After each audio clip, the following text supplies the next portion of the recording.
ये मोमबत्ती जल रहा है और ये मैंने इसके अंदर रख दिया, जल ही रहा है। अगर मैं इसको यहाँ बंद कर दूं तो क्या होगा? बंद हो जाएगा। आप बोलेंगे ये तो कोई बड़ी बात तो नहीं है, सभी को पता है कैसी बातें कर रहे हैं, ठीक है ना। लेकिन फिर भी रख देता हूँ मैं, और रख देंगे तो थोड़ी देर तक तो जल रहा है और थोड़ी देर जल रहा है, उसके बाद तो बंद हो ही गया अल्टीमेटली। अब चाहे, थैंक यू, चाहे कितना भी भीषण आग क्यों ना लग जाए, अगर ऑक्सीजन को हम हटा दें, ऑक्सीजन को वहां से निकाल दें, तो आग रह ही नहीं सकता। ये बात तो क्लियर है हम लोगों को ना। कितनी भी बड़ी आग हो, सिर्फ आपको ऑक्सीजन को हटा देना है तो आग रह ही नहीं सकता।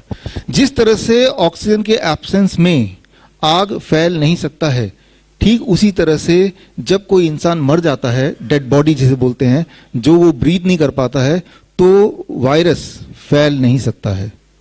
Virus can not spread.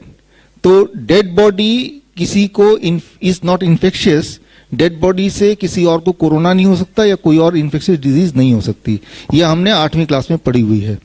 लेकिन अभी आपने देखा होगा कि जब भी कोई ऐलान होता है कि कोरोना से इनकी डेथ हो गई, तो उनके बॉडी को इस तरह से रैप कर दिया जाता है कि बॉडी का कोई पोर्शन ना दिख जाए सफेद एक पॉलिथीन में, और उसको दूर से भी टीवी में या मोबाइल पे वीडियो में उनके परिवार वालों को दिखाया जाता है, देखिए ये इनकी लाश है, और फिर उनको दफना दिया जाता है कि ये इतना इन्फेक्शियस है कि भाई आपको भी इन्फेक्शन हो सकता है। और आपने देखा ही होगा कि कितने लोग ऐसे हैं जो बच्चे हैं वो वीडियो पे देख रहे हैं कि उनके माता पिता का या किसी का अंतिम संस्कार हो रहा है। और किसी भी इंसान के जीवन में 2 ही दिन सबसे इंपॉर्टेंट होते हैं। एक दिन वो जिस दिन हम लोग पैदा हुए थे, और एक दिन वो जिस दिन हम मरने वाले हैं। जिस दिन हम पैदा हुए थे उस दिन का कंट्रोल हमारे हाथ में नहीं, ना ही हमें याद है कि जिस दिन हम पैदा हुए थे उस दिन क्या हुआ था, ना ही हमने प्लान किया था।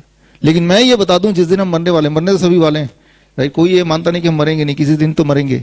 लेकिन जिस दिन मरेंगे हम ये उम्मीद करते हैं कि हम डिग्निटी के साथ ही मरे, राइट। एटलीस्ट ये हमारा राइट है। हमने इतना बड़ा पाप तो नहीं किया कि हम डिग्निटी भी हमारी चली जाए।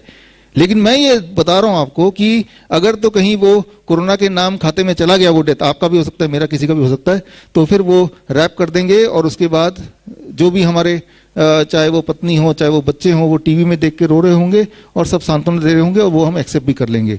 जबकि सच्चाई ये है कि डेड बॉडी के not spread infection. Dead body से इन्फेक्शन का स्प्रेड, ना तो वो सांस ले सकती है ना वो बात कर सकती है। ये दोनों चीज बड़ी इंपॉर्टेंट है इन्फेक्शन को स्प्रेड करने के लिए। डेड बॉडी से इन्फेक्शन के स्प्रेड होने के चांसेस उतने ही हैं जितना कि इस लकड़ी को पकड़ने से, इस लोहे को पकड़ने से, पत्थर को पकड़ने से या अपने आप को पकड़ने से जितना इन्फेक्शन हो सकता है, उतना ही इन्फेक्शन का चांसेस है डेड बॉडी से इन्फेक्शन आने को। और ये कोई मैं आपको साइंटिस्ट के हिसाब से, डॉक्टर के हिसाब से बात नहीं बोल रहा हूं, ये हमने 8वीं 9वीं में ये बात पढ़ी हुई है। लेकिन 140 करोड़ में से किसी ने ये सवाल उठाया?